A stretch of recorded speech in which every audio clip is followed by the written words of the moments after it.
meni je drago da svi jedriličari u ovoj godini su opet pokazali veliku formu.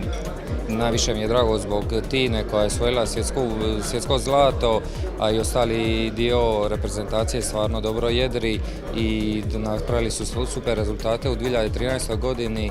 Na mediteranske igre nije moglo biti bolje, eto 3 zlata i 1 srebro.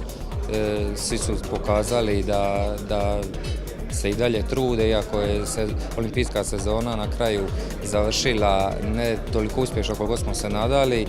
I to je najvažnije, da su svi željni i borbe i dobrih rezultata i to stvarno pokazatelj da je cijela reprezentacija i dalje spremna za velike rezultate i eto, jedva čekamo 2016. Sve u svemu jedna odlična sezona, bili smo u jednom trenutku vodeći na svjetskoj ljestvici, trenutno smo 5. Tako da eto, sve je dobro prošlo osim tog zadnjeg svjetskog prvenstva gdje smo imali neka drugčija očekivanja, ali što je tu je. Ništa, sad trebamo stisnuti zube i čekati drugu sezonu.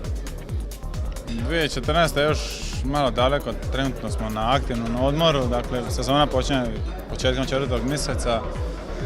A očekujemo, kao i svake godine, napokon tu medalju, da napravimo neki dobar rezultat i naravno kvalifikacije za olimpijske igre u Santanderu u 7. mjesecu. Zadovoljni smo, eto, imali smo malo dužu pauzu nakon olimpijade, sad smo već u punom pogonu za iduću 2014. i eto, jedva čekamo da krenemo jedriti. A 2014. će biti kako i što donosi? 2014. će biti još bolja, još brža i ja se nadam sa još boljim rezultatima nego ova godina.